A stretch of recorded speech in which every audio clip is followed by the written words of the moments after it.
बिस्मिल्लाहिर्रहमानिर्रहीम। आज हम chapter 3 motion and force lecture number 3 velocity time graph को हम डिस्कस करते हैं। सबसे पहले इसकी डेफिनेशन आएगी, it illustrate the variation of velocity of an object with time. हमारे पास जो बॉडी वेलोसिटी चेंज करी हो विद रिस्पेक्ट टू टाइम, हम उसको जो डिस्कस करेंगे वो वेलोसिटी टाइम ग्राफ में करेंगे। इसके हमारे पास स्पेशल केसेस हैं। मैंने इसको इस लेक्चर को अरेंज करके यहाँ पे रिप्रेजेंट किया है ताकि जो हमारे पास केसेस हैं उसको हम आइडेंटिफाई करके हर चीज़ उसकी स्पेशल डिस्कस करके फिर हम अगले केस पे चलें।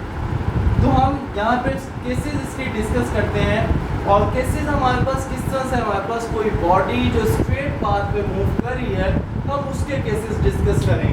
Let us consider the case of a body moving along the straight path. जो स्ट्रेट पाथ पे मूव कर रही हो हम उसके केसेस डिस्कस करेंगे। डिफरेंट केसेस हमारे पास होंगे। तो केस 1 हमारे पास ये है, a body move with uniform velocity. जब कोई बॉडी यूनिफॉर्म वेलोसिटी से मूव कर रही होगी तो जो उसका एक्सेलरेशन होगा वो 0 होगा।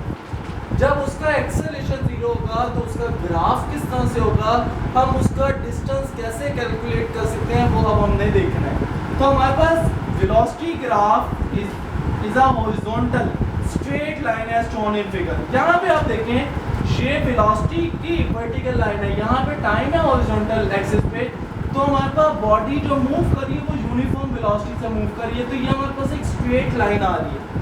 तो ये हमने स्ट्रेट हॉरिजॉन्टल लाइन रिप्रेजेंट की। उसके बाद अब जो डिस्टेंस आएगा वो हम किस तरह कैलकुलेट करेंगे।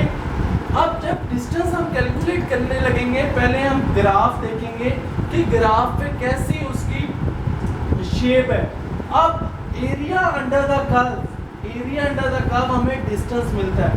तो हमारे पास ये सारा डिस्टेंस इस कर्व के नीचे आ रहा है और जो इसकी शेप बन रही है आप देखें, ये हमारे पास रेक्टेंगल बना रही है।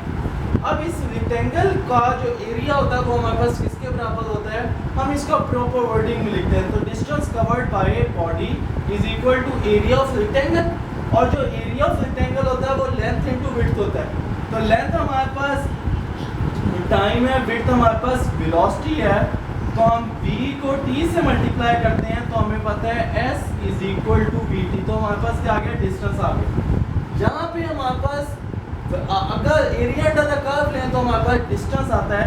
उसके बाद हम सेकंड केस पे आते हैं। जब हम सेकंड केस पे आते हैं, when the body moves with uniformly increasing velocity. Second case क्या है, हमारे पास यूनिफॉर्म वेलोसिटी हो लेकिन इंक्रीज कर रही हो आहिस्ता आहिस्ता, कांस्टेंट ना हो। तो जब कांस्टेंट ना हो तो हमारे पास इंक्रीजिंग यूनिफॉर्मली वेलोसिटी लाइक हमारे पास तरतीब से बढ़ी वेलोसिटी 1 है, दूसरे पैच में 2 आ जाती है, उसमें 3 आ जाती है, अगले पैच में 4, अगले पैच में 5, 6। अगर आप डिफरेंस देखें तो 2 - 1 आ गया, 3 - 2 1 आ गया, 4 - 3 1 आ गया, 5 - 4 1 आ गया, 6 - 5 1 आ गया। इसका मतलब है increasing velocity uniformly gradually increase करेगी। तो जब ये ग्रेजुअली इंक्रीज करेगी तो उसका जो एक्सेलरेशन होगा वो भी क्या होगा, यूनिफॉर्म होगा।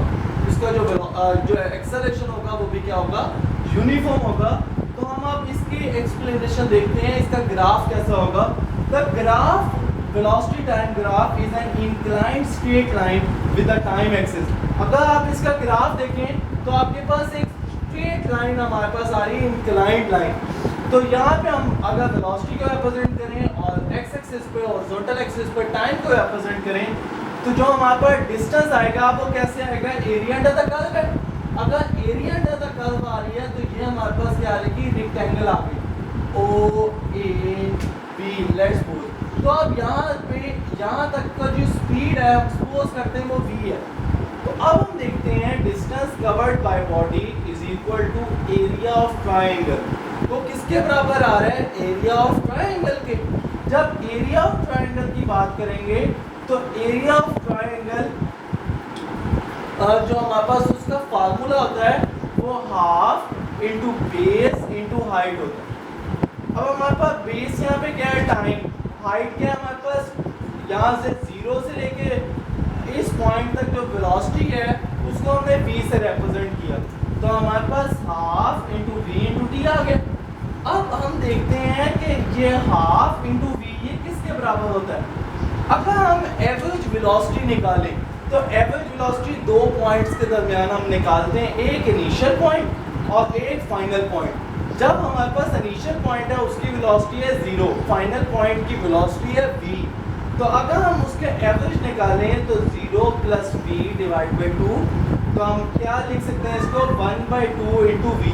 तो अब ये देखिए 1/2 v की क्या वैल्यू है v एवरेज, तो हम यहाँ पे v एवरेज इंटू टाइम लिखता, और जब v को t से मल्टीप्लाई किया फिर हमारे पास डिस्टेंस आया। इसका मतलब है अगर फिर एरिया अंडर द कर्व लें तो हमारे पास क्या मिलेगा, डिस्टेंस मिलेगा, और इसको हम रिजल्ट्स में भी लिखेंगे अपने।